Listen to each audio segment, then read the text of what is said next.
So hi there again, my darling humanoids, androids, reptiloids, asteroids, or whatever way you like to identify yourself. Today, let's talk astrology, and in particular, in its application as a life management tool and as a therapy tool, because those are the two applications that I found astrology to be the most proficient in.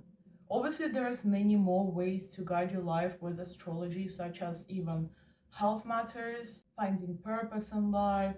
Some people even invest into the financial markets based on astrology. I'm still not sure how that works.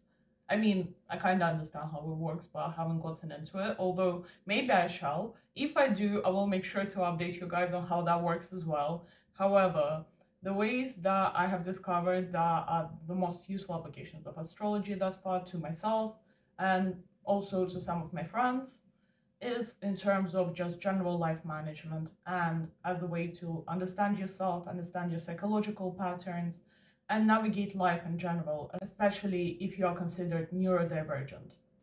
So in general, I have been into astrology for quite some time now. Pretty sure I've been into astrology since childhood because I remember back even in Soviet Russia, especially when people in Soviet Russia finally got access to foreign culture after the Iron Curtain got lifted up, there was this whole generation of grandmas and middle-aged women who really got into spiritual practices, astrology, and all of those esoteric things. And there would be TV shows dedicated to magic, once again, astrology, esoteric, the occult, so on and so forth. So when I was growing up, especially in the 2000s, there was still kind of reminiscence of that era where there would still be grandmas and middle-aged women constantly looking at the newspapers and the magazines to see the astrological forecasts. There would be TV shows still going on of these weird men. At the time, I thought they were weird. Now I'm one of them. But at the time, weird men talking about, oh yeah, this week, women with Pisces sun, that whole thing. Um, and it is quite unfortunate that my education in astrology at the time was limited to just these general, very non-specific forecasts about love, especially. It was, when I was growing up, it was mostly considered to be a thing about like, yeah, just like love matching and love predictions for the week that most of the time don't even work.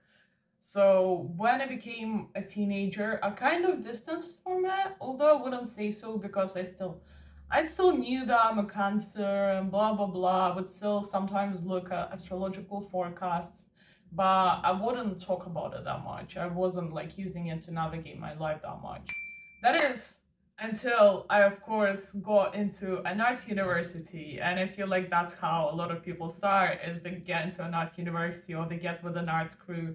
And there's always this one girl who's super into astrology, who's like, "Ooh, have you ever done like a proper chart reading? Oh my God, what is your ascendant?" And one of my best friends at the time, unfortunately, we don't really talk anymore, but I believe everything happens for a reason. So one of my best friends at the time was like, "Oh, there's like, aside from your sun, moon, and blah blah blah blah blah, there's also your rising sign or the ascendant, and let me read for you and blah blah blah." So I ended up doing some readings with her just for the fun of it. And then when a particular sequence of events occurred in my life, very unfortunate sequence of events, is when I ended up absolutely lost. I would say just absolutely totally lost in life, absolutely isolated from people. And I believe that that was kind of the beginning of, well, not the beginning, but the deepening of my spiritual esoteric quest, search for something higher, search for navigation. Or alternatively, it was just me going through a psychotic episode because there was a bunch of betrayal, there was the war, there were so many things that were just going one after another. And so, aside from that story, that is when I really started getting into astrology. At the time, it was just mainly as a tool to have some kind of hope, because I was growing up with astrology, so it kind of always resonated with me a tiny bit. So when I was going through that psychotic kind of episode, that really, really deep depression, pretty much the only thing that kept me going at the time and kept giving me glimmers of hope were astrology and tarot readings that I found on YouTube. And that was really, really nice. But then as I kept going, I started understanding and learning more about astrology and trying to explore my own chart, trying to understand it. And then I found that actually it wasn't me making some shit up, that astrology does actually work. It actually does work, and here's how. So this is kind of the point of the video. So I'm sure that whoever comes across this video, most likely you believe in astrology anyway, but in case you don't, essentially, obviously I could talk about this whole gravitational fields of the Earth and the other planets and blah, blah, blah, and how they affect each other, and how, because of the gravitational pull of certain planets, certain aspects of the Earth shift, and even physical matter gets affected in accordance to the rest of the magnetic and gravitational fields and blah, blah, blah, blah, blah. But even if I wasn't to dive into that deeper explanation, the thing is that there is a basic rationality behind astrology. So originally, astrology was just people, in specific ancient people, tracking the cycles of nature through looking at the stars. So obviously, during the summer, there would be certain shifts in the stars and the planets, so on and so forth, and winter, there would be others. And people were observing the way that nature changes and seeing that there are certain sequences, there are certain patterns of events that co-occur both in planetary shifts and in earthly shifts. And so even if you don't believe in the actual interactions of all of the fields of the planets, if you're a flat earther, for example, there's still a rationale that you can, I believe, grasp, that there's just certain patterns, certain cycles that our planet goes through, that nature goes through, and us, as a part of this nature, as humans, biological creatures, we also go through these patterns, through these cycles, through these shifts, in accordance to our biology. Therefore, we can track those natural tendencies, those natural inclinations of those cycles within us through observing astrology, because astrology is how planets shift and change. And because there's this co-occurrence of events, if you observe what is happening in the sky, as above, so below, hermetic principles. If you don't know what that is, maybe in another video I will elaborate, or just look it up, the Hermes Trismegistus. Anyway, because there are certain cycles that nature adheres to, we can track those cycles and use them to our advantage. So you can start with astrology if you're totally new to it, you don't do any astrological readings, you don't know your ascendant, you don't even know what that is, you don't even know what astrology is. First point that you can get to is just understanding cycles of the moon. Even if you don't believe in anything that I have just said, what you definitely cannot argue with is that the moon affects our planet. Because come on, the rising tides, the lowering of the tides, all of the wolves and animals constantly getting affected by the moon, it's so obvious. So the first point of touch with astrology that I found to be one of the most helpful tools to use astrology for is the cycles of the moon, and especially if you get into manifestation, the moon and the moon cycles are essentially the most efficient way to manage your manifestations, or just to manage your work cycles if you don't want to get into all of this esoteric spiritual stuff. Because the moon affects the water in our bodies, it also affects even just the pressure within our bodies. It affects the temperature changes on the planet. With the temperature changes, it also affects the weather on the planet, and the weather in turn can really affect us in our emotions. Some of us more, some of us less. That is where you can actually get into what sign you are, what energy you have, whether you're a fire or water or earth or air sign. That will all largely be different for different people depending on how much water or earth energy you have in your chart. So there's going to be different correlations, but still, as a general rule of thumb, and as the first point of how to manage your lifestyle with astrology, is just looking at the cycles of the moon and essentially the general principle is that new moon is good place to start something. Full moon is where something gets completed, where something comes to full fruition, or when something gets massively triggered. So an important side note as well is that if you are either a water sign or you are a biological woman, you are especially ruled by the moon, or you get affected by the moon quite a lot. With women, biologically, if you don't take contraceptives and you don't disturb your hormones in any way, and if you have a stable hormonal cycle, you might notice that your hormonal cycle ideally is exactly a full moon cycle. And that is because naturally women are once again attuned to the moon. Similar to the moon, we have our rise up, we have our fulfillment, the spilling of the blood, and then we have our cool down period where we get the whole like egg release thing and blah blah blah, the mensa, whatever. Not gonna get into female biology for now, although I could. If you want me to get into the female biological cycles and how to attune them to the moon and how to actually manage your hormones through that, comment below. Next, from tracking the moon cycles and doing the whole manifestation thing, if we were to get into that a little bit, this is where it's important to understand the actual astrological signs and how they correspond to the nature and the natural tendencies and cycles of our biology and our planet. So, as you may know, there are 12 zodiac signs. Each zodiac sign corresponds to a particular energy, a particular tendency in humans, and in general in nature. So, in astrology, especially in Vedic astrology, the year is considered to start with the Aries period, which is occurring somewhere in April, March-ish. And so, if I was to just give you a brief overview of every single sign and the energies it represents. So, first of all, Aries.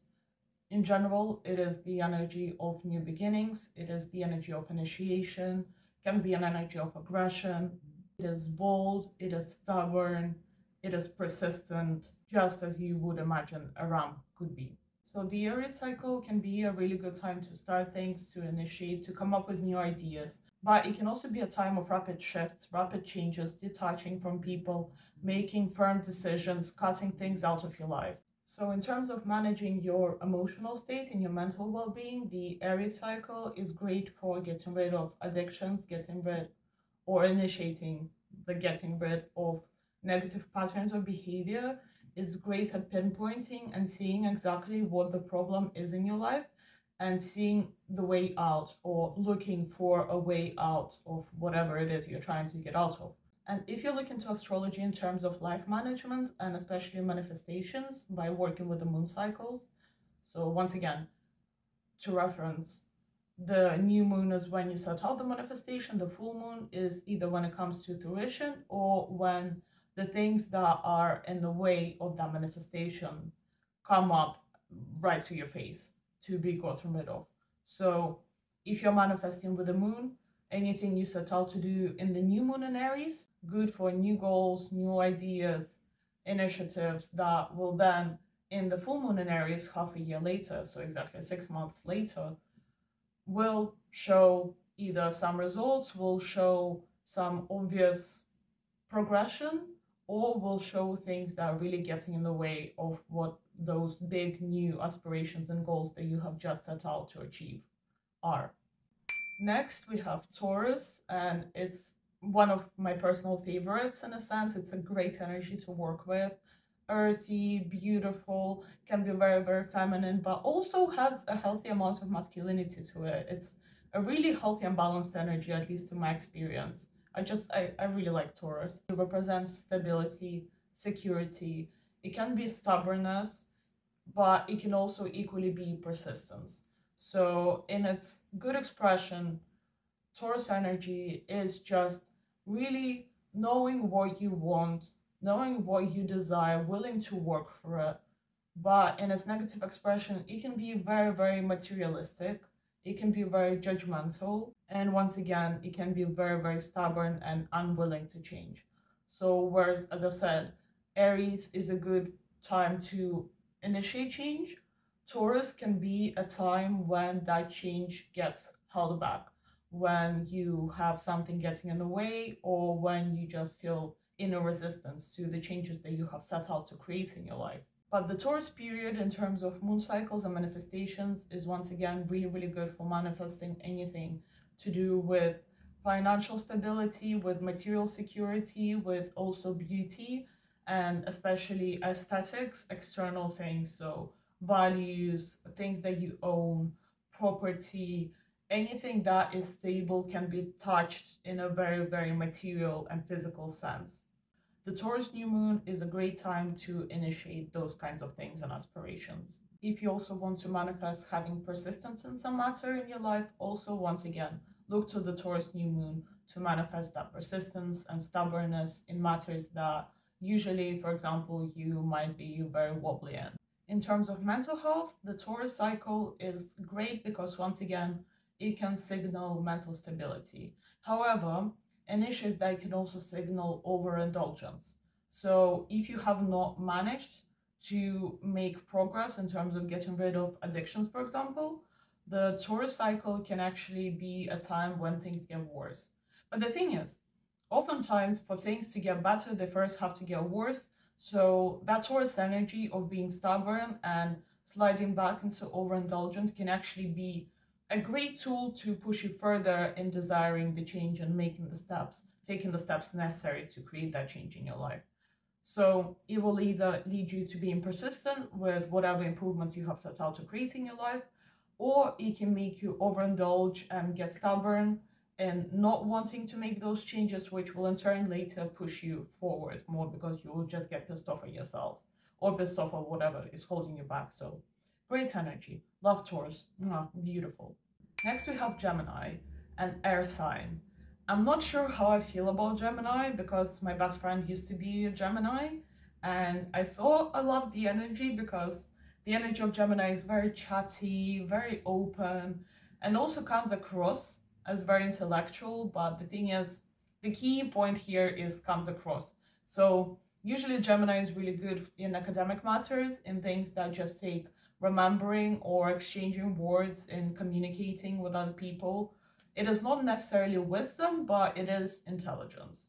In its lower vibrational expression, though, Gemini is instability. It also signals anxiety. It also is duality, the split, because, you know, the twins.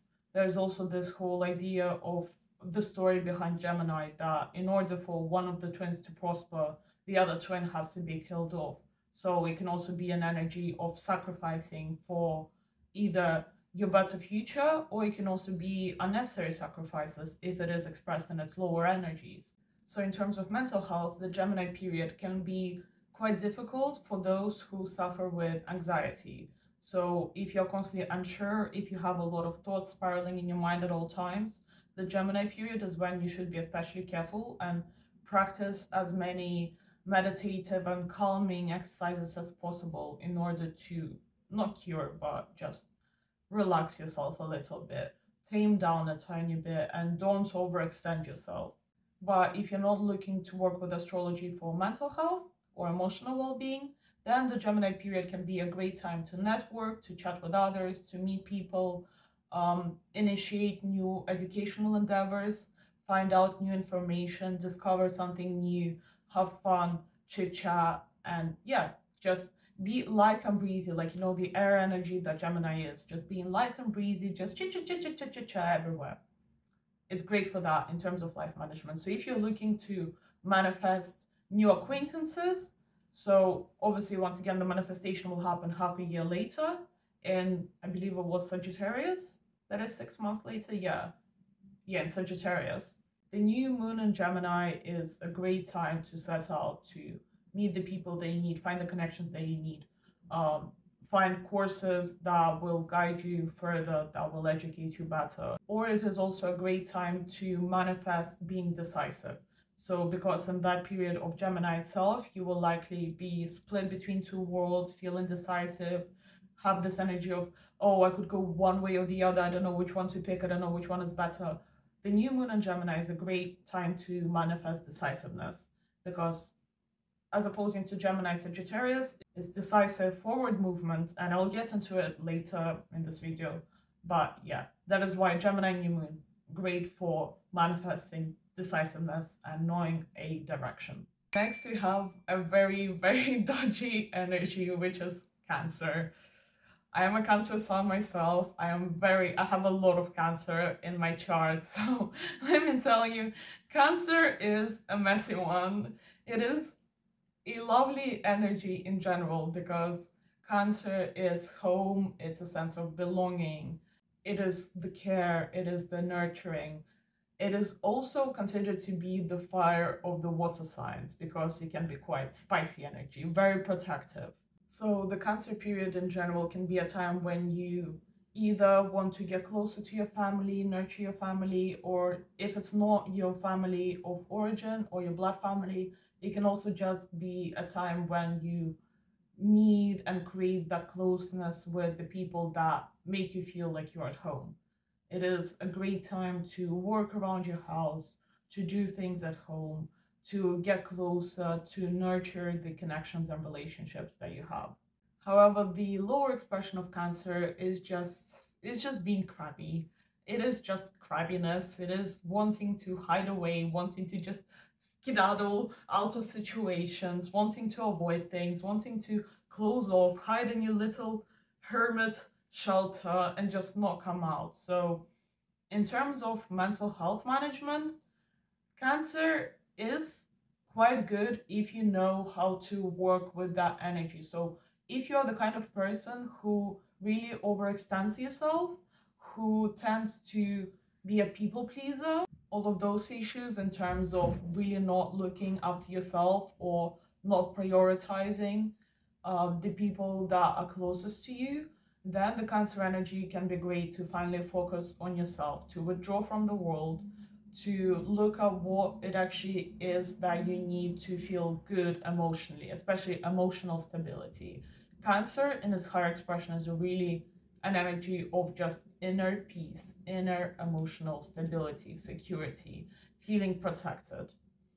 However, on the other side, also in terms of family therapy and family relationships, the Cancer period can be a time when you really overextend yourself in caring for your loved ones. But then, in terms of general life management, the Cancer period is great to once again feel like a mother figure to your projects, feel like a mother figure to your manifestations, and really nurture them into being. So, really see what that manifestation or that project or that thing, that matter that you have set out to do or to achieve needs in order to come to fruition. What are the requirements? What are the prerequisites? What are all of the strategic things that that project or that idea requires in order to succeed? So it is a great time to care for things once again. But in the lower vibrational expression, the Cancer period in terms of projects and ideas can also be a time when you get closed off from that idea, when you don't feel like acting on it and you get intimidated by what you are yet to achieve, what you are yet to do, and end up just once again becoming a hermit, hiding from it, avoiding responsibility, and yeah, can be very, very unpleasant. Then we have Leo. Oh, Leo. Oh, I don't know. Leos are just, yeah, they're something. Leos are something. The Leo energy, I I hate to love it and I love to hate it. I'll say that. Leos are fire, first of all, very fiery, very passionate, gorgeous, indulgent in themselves though, but very, very open-hearted. So in the higher expression, the Leo energy is just very open-hearted, very brave. Like imagine a literal lion. What is the symbolism of the lion associated with being brave, being protective, having pride, having honor, all of those knights and things like that that had the lion symbolism to symbolize honor. So in the higher expression of Leo is just honorable, gracious, graceful, beautiful energy. But in its lower expression, it's pride, it is self-indulgence, prioritizing looks over matter, prioritizing the public image over the actual soulful inner self, and it can also be jealousy. So in terms of mental health, the Leo period, mm, it's not that deep in terms of mental health, because if you're looking to just rehabilitate your own mental health, then to be honest, it can be a good time to just when you decide to concentrate on yourself. So here, like, even if you overindulge in the Leo energy, most of the times it's not even that bad. Unless you have the narcissistic disorder, in which case the Leo energy can trigger your lower expression and can make you really, really narcissistic. So be very careful if you have narcissistic tendencies.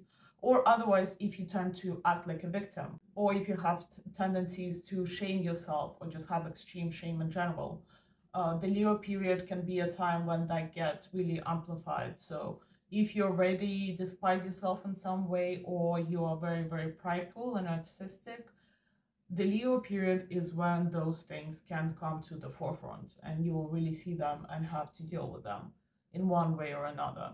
But in terms of other mental health problems, most of the time the Leo energy is just good to care for yourself, to feel okay with yourself, to bring peace to yourself, to embrace who you are, to be brave, to become more gracious to yourself, and to feel more loving and open hearted to the world. In terms of life management and project management, the Leo period is a really lovely energy to do public speaking, to do, once again, networking, to really go out there, maybe push yourself to do the things they normally wouldn't do, to do things that would take, once again, bravery. It is also great to look after yourself, to invest into self care, to really attune to what it is that makes you feel truly beautiful, to makes you feel like you are the best expression of yourself, especially in terms of your honor, your dignity, and your visual aesthetic. So, kind of similar to Taurus in that sense, but whereas Taurus is more focused on actual physical health, the Leo energy is more aesthetic well being. And in its lower expression, once again, Leo, in terms of life and project management, can be you being too proud of yourself, you being narcissistic, um, you feeling like people don't appreciate what you do enough. You feeling like, oh, I'm this big man thing. These people just don't get it. These people are just not cool enough. It can be very, very judgmental. So, yeah, look to embrace the higher expressions and avoid the lower expressions. And in terms of manifestation, obviously, good time to manifest bravery, to manifest beauty, to manifest aesthetically pleasing things, to manifest being your higher self, becoming more open-hearted, becoming more honorable, and really aligning to yourself. Next, we have Virgo. Virgins. But no, I'm not gonna mock Virgo because they're gonna murder me in my sleep if I do. I still remember to this day this little anecdotal kind of astrology forecast that was made in Russian. If you know Russian, then I'm probably gonna try to find a file and link it below because it was hilarious. And I remember Virgos and I were described as these kind and beautiful souls that when they stare at you with a big wide smile on their face, in reality in their head, they're thinking about how lovely your intestines will look on the ceiling or something like that. Oh, I love that. But yeah, as an energy, Virgo is clarity. Virgo is precision. Virgo is organization. I do really, really like the Virgo energy. I'm not the best at dealing with it, but I know it is a good energy to embrace and it is very, very helpful, especially in terms of life and project management. Virgo energy is absolutely amazing. I also partially believe that that is partially why educational institutions begin in September, is to get hold of that starting Virgo energy of organization, discipline, clarity. Just, yeah, just the way that things are tuned in our world is so funny to me. But so in the lower expression, Virgo is perfectionism. It is being judgmental, especially being judgmental. Whereas Leo is kind of judgmental in the sense of, oh, I'm better than you. Virgo is judgmental in the sense of, oh, everything is bad. Everything is absolutely how it's not supposed to be. Everything is terrible. You're terrible. I'm terrible. Everybody is so imperfect. I absolutely hate it. So Virgo can be quite really hateful. But so in terms of mental health, Virgo can be a great time to reach emotional and mental clarity. But once again, it can also be OCD and anxiety amplified. So if you struggle with OCD or anxiety, Virgo is a period to really focus on self-care once again, to really structure out your self-care practices, to perhaps even sign up to therapy. Virgo energy is really, really good to get into a consistent practice of attending therapy or getting into meditation or yoga or whatever it is that helps you. It is also great for increasing your physical health, looking after your physical well-being, creating rituals, creating a consistent schedule in order to improve yourself. If you struggle with addictions, Virgo is very, very empowering to, yeah, once again, structure yourself in such a way, structure your schedule in such a way that you just do not have time to indulge in that addiction, to really get proper OCD about self-care. And in terms of life and project management, once again, great time for strategy, great time for organization, for scheduling, for planning, for precision, for also getting rid of things that are not serving, for pinpointing KPIs, setting out objectives, milestones, just, yeah, counting up finances, even making financial planning decisions. Good energy for that. But once again, it can be anxiety and intimidation and overwhelm from planning. It can be a time when the clutter that you have in your life or in your projects really comes to the forefront. It is, in that sense, a great time to see the clutter and to realize that you must get rid of it. And it's a great time to actually take the actions to get rid of the clutter in your life. But it can be painful in that sense that is when really all of the clutter in your life, in your projects, in your home becomes an eyesore. And in terms of moon manifestation, the new moon in Virgo is a great time to set out to have clarity, whether it is emotionally, in terms of projects, in terms of aspirations, to get rid of things that you don't need in your life, to get rid of things that don't serve you. And so, once again, half a year later, at the full moon, is when all of that stuff will start coming to fruition. So, either if you don't take rational action after that, it will get amplified, and at the Virgo full moon half a year later, everything will just come crashing down. Or if you do actually take direct and intentional action to clear up your life, the full moon is when you actually harbor the gifts, harbor the fruits of your labor in cleaning up and seeking clarity. Next, we have Libra.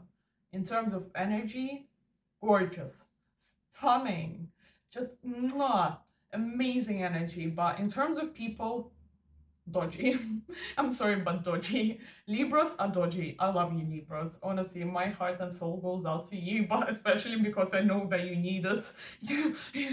Just please, me being a Cancer, I'm like, hold on there, you will be okay. Trust me, Libra, it's gonna be fine. Don't cry. Yeah, Libra is a funny one. So Libra, the scales, stability, but also indecision, weighing things up, being very intellectual in the sense of doing assessments, in the sense of seeing the pros and cons to the situation. But also, because of seeing pros and cons can be kind of similar to Gemini energy in terms of indecisiveness, being stuck, feeling overwhelmed with the number of choices that you have to make, the number of responsibilities that you have, having to juggle too many things at once. That is all Libra. So in terms of mental health, the Libra period is either a great time to embrace emotional balance and stability, which I love the Libra period for, is that it is a time when the balance that we have in our life really comes to the forefront to examine and establish. But in terms of the lower expression, or in terms of if you haven't been working on yourself, or there is something that you have been missing and not putting enough attention on, the Libran time is when those things will come out and you will see what an imbalance you have. You might get anxiety once again if you struggle with overindulgence, if you struggle with addiction, if you struggle with Asperger's syndrome, for example. The Libra time is kind of when it can be more difficult because you might have a tendency to hyperfixate on just one area of your life while neglecting the rest of the areas. So if you work with it consciously, that is a time when you really find a good way, a great way to manage absolutely every single part of your well-being. But if you don't work with it, or you're missing something, that is a time when it will become an eyesore, similar to Virgo as well. In terms of life and business and project management, the Libra time is a great time to deal with the law. It can also be a time where, in general, you realize that you have to get involved with the law. It can be a time when you end up having to speak to lawyers about some matter. It can be a time when justice in some way is either served or it comes to the forefront the ways in which justice is not being served. And so in general, life management, once again, Libra is great to either establish fairness and rules in your projects, or it can be a time to have to deal with the disbalances in your life and or projects. So whereas Virgo is setting out precise priorities, Libra can be a time that shows how having those priorities neglect certain other really important aspects of the project or the aspiration or the business. Next, we have Scorpio. Scorpio, also another sign. I love to hate it. I hate to love it. Well, I'm not even sure if I can say that I hate to love it because I'm not sure if I love it. It's too I mean, in terms of tarot representations, tarot cards, you know, these little guys, it is the Death card, which I love the Death card because it is the endings and new beginnings. So the Death card, death, rebirth, Kalima, all of that symbolism, I do love it because I know how useful it is. I am absolutely in love with Kalima, with the Kali energy. She has absolutely saved me when I was on my path to rebirth, when I was going through all of that really, really dark stuff, when I was going through the depression, through the psychotic episodes. The Kali energy, the death and rebirth, is what kept me going, is what I believe at the core saved me. But also, it's just painful. It's just not nice. Like, it's also so shady. Like, I mean, it's also sexy energy. It's sexy. It's taboo. It's temptation. It's indulgence. It's you know. I'm not even gonna. So Scorpio energy, it's things that are hidden. It's things that are taboo, as I just said. So in terms of mental health, in general, it is also water energy, but it is spicy water energy. It is, I don't even know, like, it's just water energy. Like, Pisces water energy makes me just emotional and want to cry. Cancer water energy, just clammy and just ugh. And then Scorpio water energy is just like, it's like a big stream of water that is just like, just kills you. In terms of mental health, Scorpio is the point of crisis. In terms of mental health, the Scorpio time is a time when just shit hits the fan. There is no other way to say it. I'm sorry, but Scorpio is just, if you have addictions, that is when you get really, really bad with your addictions. That is where, like, you almost die on the street from your addictions, where you will end up in some, like, trash can. If you, for example, struggle with alcohol, that is where, like, you just end up running into the forest, getting lost, almost getting murdered by a bear because you had too much vodka or something. If you struggle with sex addiction, for example, that is a time when you can easily catch all of the STDs in the world. It is also a time of cheating, can be a time of hidden things. It is also a time of really, really strong depression, really just any mental issues can get really, really amplified in the Scorpio period. But as I always say, death and rebirth. So the fact that everything gets worse means that there is so much potential to get better. So the Scorpio energy is an absolutely necessary one, is a blessing in disguise, because when everything gets bad is when we realize what exactly we have to do, that we have to do, that there's no way to avoid it if we want to ever get better, if we want to ever do well in life, if we want to ever get anywhere. Now, in terms of life management and project management, Scorpio is actually quite decent because it is a good time to do sneaky things. So, for example, if you have to get around something about, so for example, if in the Libra time something came up with the law where there are certain regulations and legislations that are really limiting your projects or ideas, the Scorpio period is where you can find a solution to get around those regulations and legislations. So, for example, let's say you want to set up a business, right? But you find out how high the taxes in your country are during the Libra period. You speak to your lawyers and you realize that, damn, I really can't afford it. The Scorpio period is when you realize that, oh yeah, I can just like get an offshore bank account again, set up my whole business offshore in a country that also speaks English, and then I can hire workers from like another country where they can also speak English and do the work that I need them to do, but without having to pay us higher tax for it. So it is shady once again, but you know, if it works, it works. And in terms of like life management and personal relationships, it's a great time to really indulge in the love, to indulge in the sexuality, do the all of the tantric practices, do all of the things that are really touchy feely, that are not like everything else. In terms of personal expression, if you're an artist, for example, it can be a great energy to tempt your clients in with. It can be a great energy to be not like the other girls, be all the goth and the moody and the shady energy. It's very, very interesting, basically. Very artistic, very sexy, very taboo, very temptation-esque. And then in terms of moon manifestations, the Scorpion new moon is a great time to manifest releasing chains, releasing boundaries, overcoming obstacles, finding your way out of particular predicaments and situations. So yeah, it's really solution oriented energy as well. So good to manifest overcoming obstacles, finding your way around things. That is all Scorpio. And then my love and light, my ascendant, I mean, I absolutely love it, but so many people seem to dislike Sagittarius energy, and I don't know why.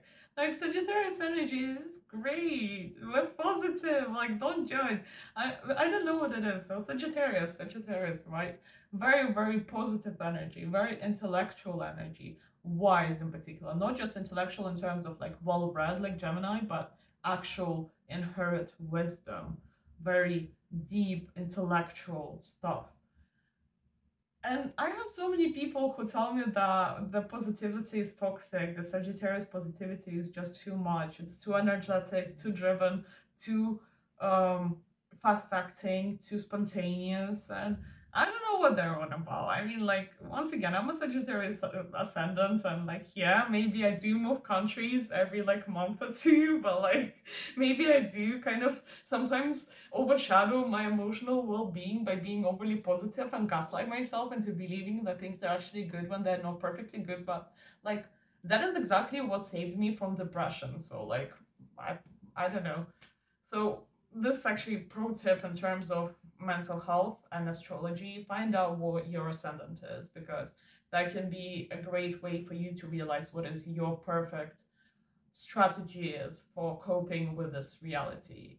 So for me, for example, being Sagittarius ascendant, cognitive behavioral therapy was an absolute lifesaver. And also just positive thinking, affirmations, all of that good stuff. Also really, it just works really well for most fire signs. Positive affirmations especially, just anything that like lights a fire under your bum. But so yeah, in the positive expression, Sagittarius, very determined, very pinpoint view, very positive, highly energetic, highly spontaneous, highly enthusiastic, just absolutely everything, wants to do everything, wants to try everything, absolutely great. But in the lower expression, also inconsistent, flighty, avoidant, can also be extremely toxic, can be extremely judgmental if somebody is not up to speed, for example, if somebody doesn't have enough pace. So in terms of emotional and mental well-being, the Sagittarius period is really great to act, like do fast action, take action on the things that you need to take action on. So say the Aries period is when you realized what kind of that things have to be improved in general, for example, in your mental health. Then the Taurus period is when you started kind of working on it and solidifying that idea to improve. Gemini is when you found out information and actually read about the ways that you can improve. Then Cancer is when you really started to nurture yourself in order to improve. Leo is when you forgave yourself all of your past mistakes and were really nice and honorable to yourself in order to improve your mental well-being. Then Virgo is the time when you have cut out anything that wasn't serving you. A Libra is a time when you have finally reached some kind of point of balance. You found some kind of emotional mental stability. Scorpio is when the things that were hidden that you ended up pushing back in that whole cycle came up. Sagittarius, and is when you have finally cleared all of those things that were hidden from you that you didn't realize that you were overshadowing, and you really is the breakout energy. It's when you really just shoot out of the problem, when you see the positivity, you see the light, you see the way forward, you understand that, oh yeah, I was doing that, I thought I was doing so well, but then this came up, but you know what? I know I can get through this. It's really motivational, really great in terms of getting motivation, having the drive to carry on, to persist.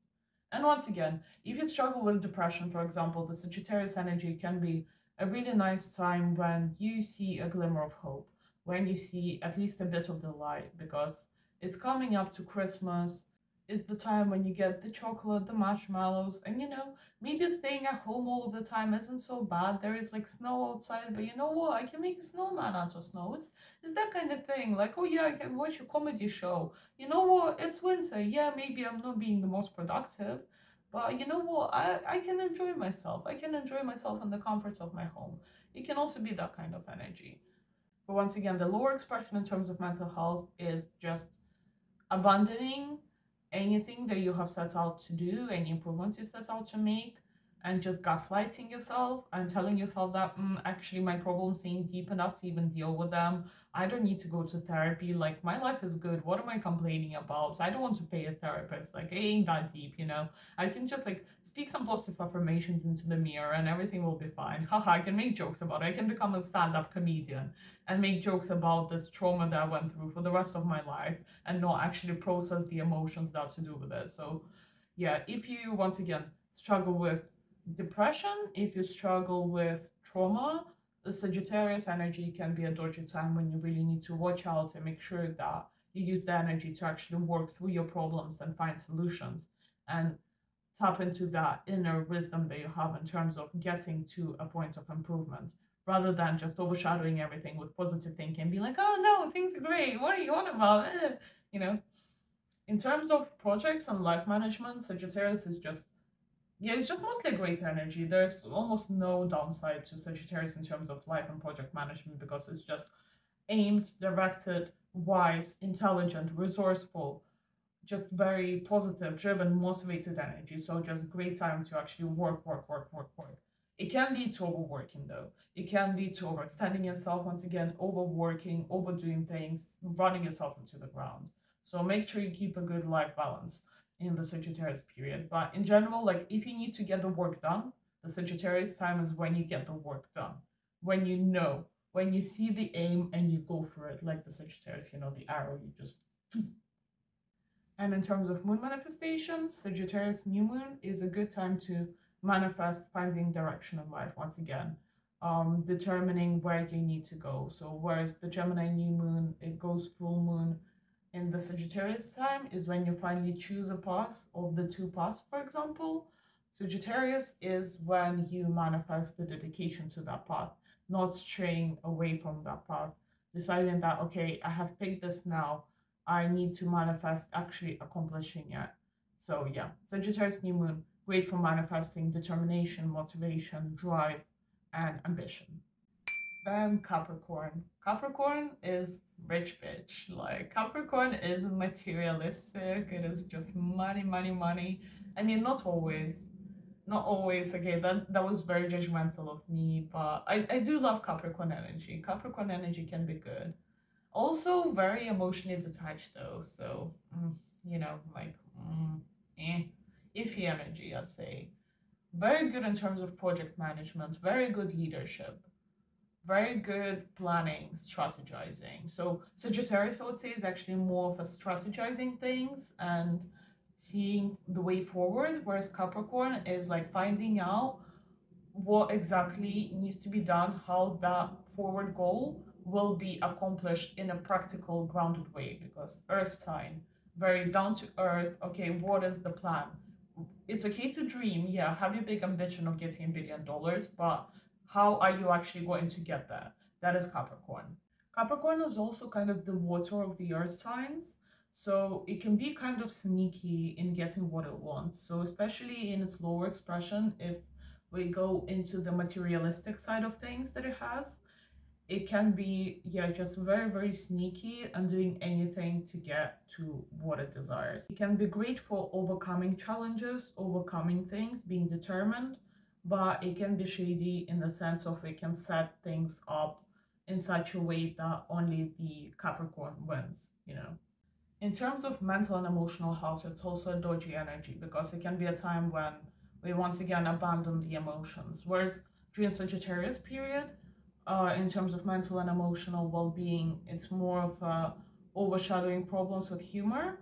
The Capricorn energy is just fully growing emotionally blunt, just building a massive brick wall around yourself, around your heart, detaching, just fully disconnecting from this reality. So if you suffer from delusions, if you have problems with emotional availability, if you struggle with emotional stability instead as well, the Capricorn energy can be a tough one in terms of being in touch with your inner self, being in touch with your emotions.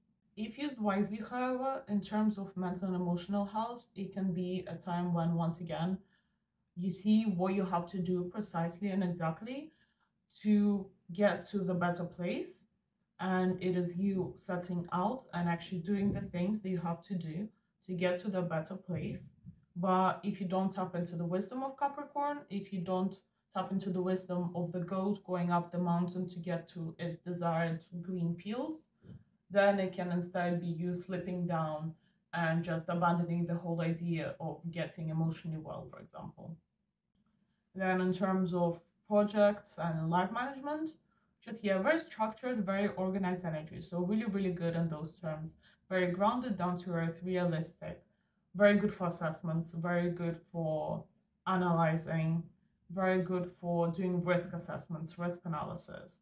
But in its lower expression can be greedy, can also be unempathetic. So that can be a time when, for example, the HR team totally gets abandoned, or when the HR team seems to go heartless. When the senior management in a company, for example, just totally forgets that workers have a life outside of their jobs as well.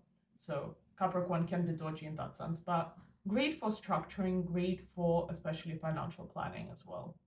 And in terms of new moon manifestations, the Capricorn new moon is great for manifesting anything related to finances, money, structures, especially structures that are there to support your projects, to support yourself.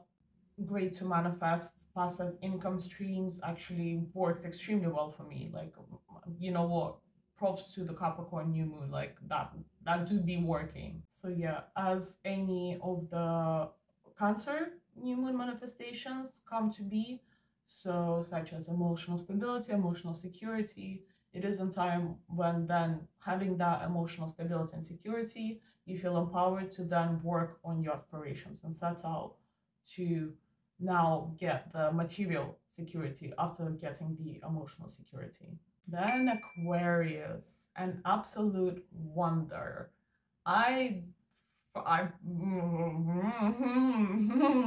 Aquarius, like Aquarius. It's Aquarius, like it's just Aquarius. Like, I mean, I love Aquarius energy in terms of technology, very technological, also very self-expressive. Carries the themes of self versus others, carries the themes of not like everybody else, very artsy, very artistic, and very just optimized and so cool and so If I'm honest, the Aquarius energy is the one that I just can't get my finger on, which I think is kind of one of its definitions. You just can't like pinpoint exactly what it is. Because especially like for me, I do have Aquarius in my chart, but it's just when the energy comes around, it's just weird things happening. Like everything is just kind of what? What?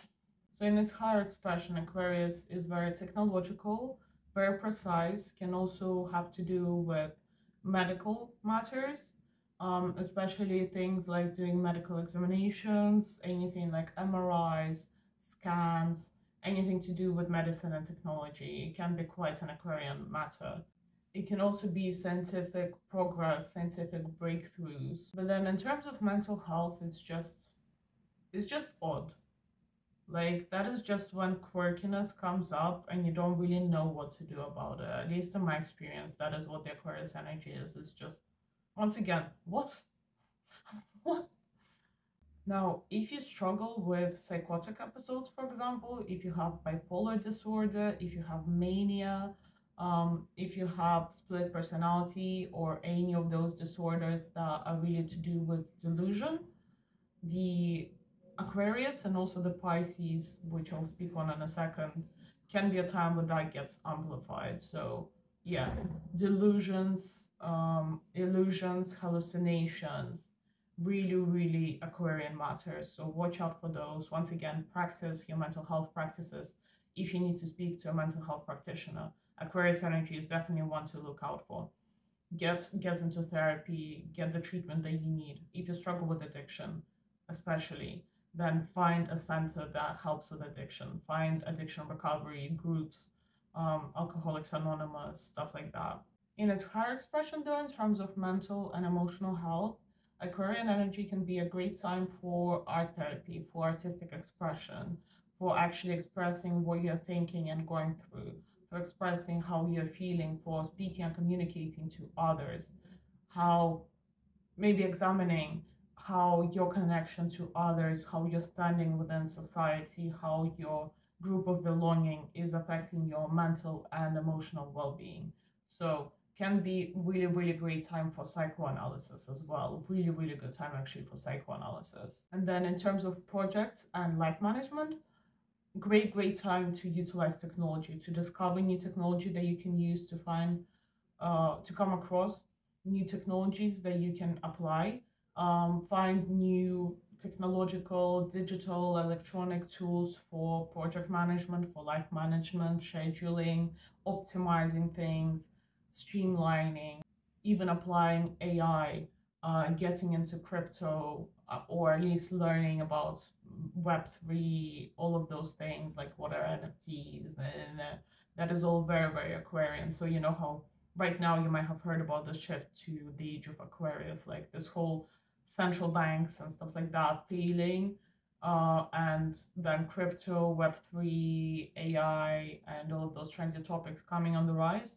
That is very much the transition from Capricorn energy, which is the standardized systems and banks and stock exchanges, to the Aquarian energy of all of the decentralized technologies. So yeah, in terms of life and project management, Aquarius great time for decentralization, for distributing the workload, for engaging the community in the project, for getting involved in community projects as well.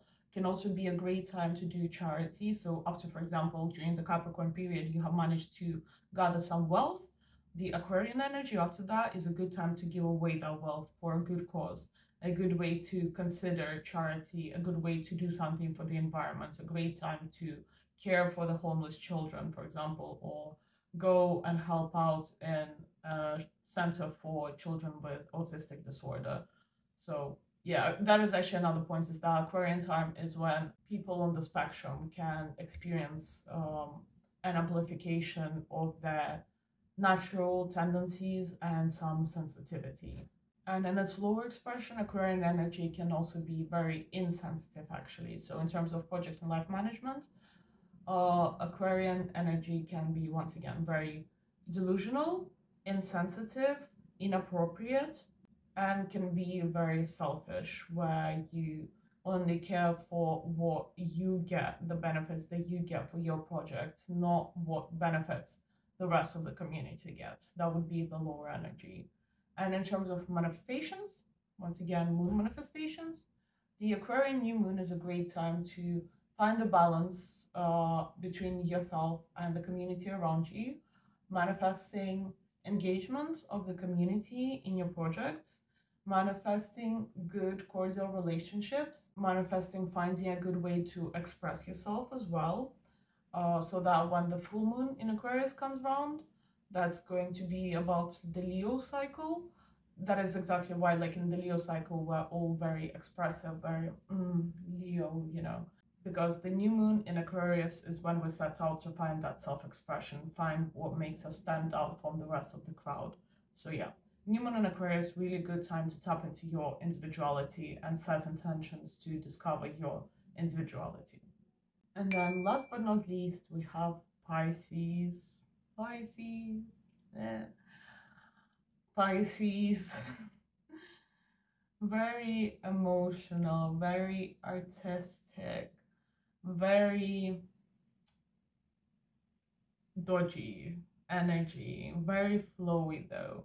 So in the higher expression, it is a very, very spiritual energy. I do truly love Pisces energy when it's in its highest vibrations and expressions because it is spiritual to the core. It is what spirituality is. Whereas Sagittarius energy is that spiritual wisdom, it is the knowledge of ancient history. Pisces is that intuition, it is that tapping into the higher realms, it is that connection through your pineal gland, it is getting all of your chakras activated, doing all of the cleansing with the crystals and things. That is very, very Pisces.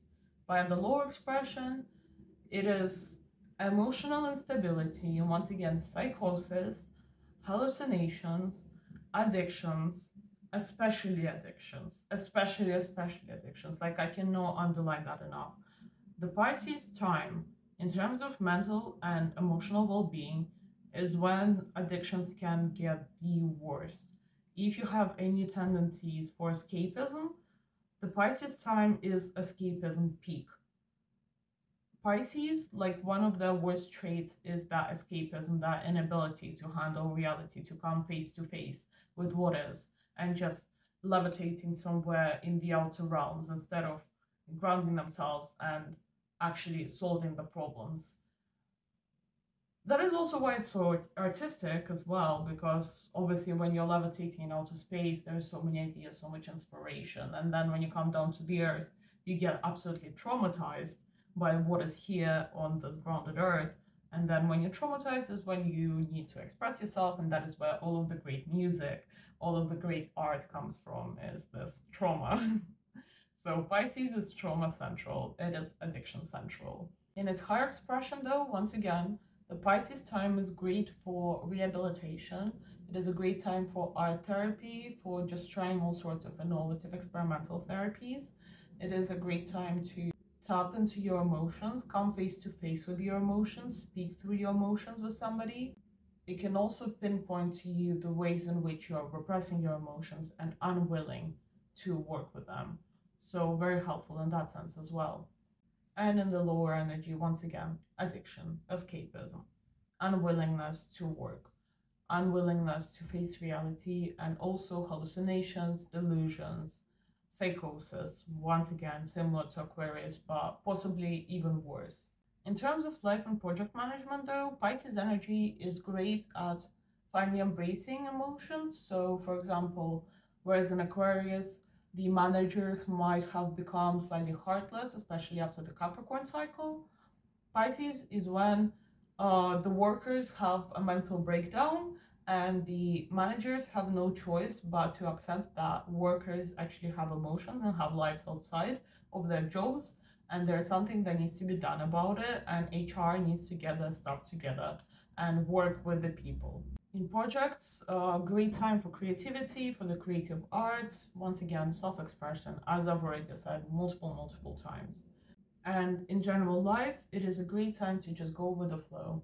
If you don't know what is happening, if at this point you have gotten confused with all of these energies going around all of the time, and you're just like barely holding on, the Pisces time is when you just go with the flow, when you just realize that yes, you can try to have all of the control that you want in your life, but sometimes you just need to allow it.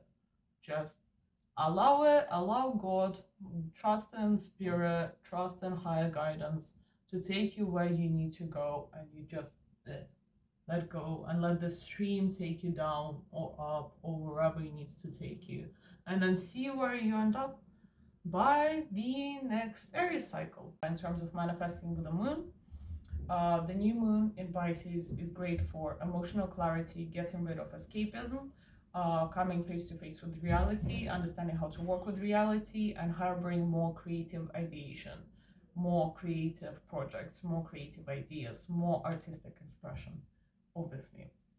And yeah, now that is the full year done.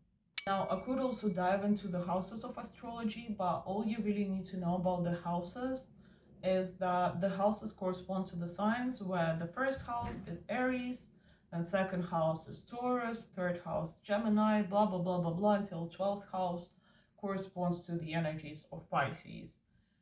And so I don't know, should I explain the way that the houses function with the signs?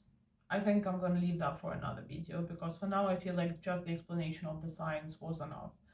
And so yeah, now you know how to work with the energies. You're also informed about what the houses are in general, that they just also all possess the energies of a particular sign, but they work in a different way. Houses are there tied in with your ascendant planets. And that is actually where we get to predictive astrology. So right now we just spoke about astrology in terms of just managing the biological cycles, the biological rhythms, and the general flow of nature and life.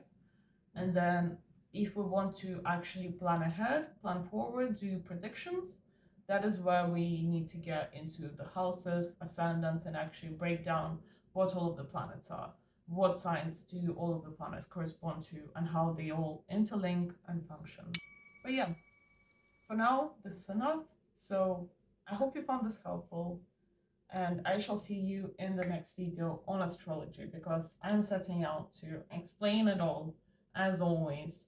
And then I'm yet to mention numerology. That is going to be a whole other thing, is numerology, how to work with it, and how numerology absolutely saved me as well. Astrology and numerology is what kept me alive and handling life. And numerology is still a great tool I use to this day, and I might actually do a whole calendar thing for you guys with numerology, because you will find that it is something. Once you get into sacred geometry and numerology, oh my days, tarot cards, boy, you just wait. But yeah, enjoy yourself for now, and have a lovely day, and make sure you manage your mental health well with the natural cycles. Bye!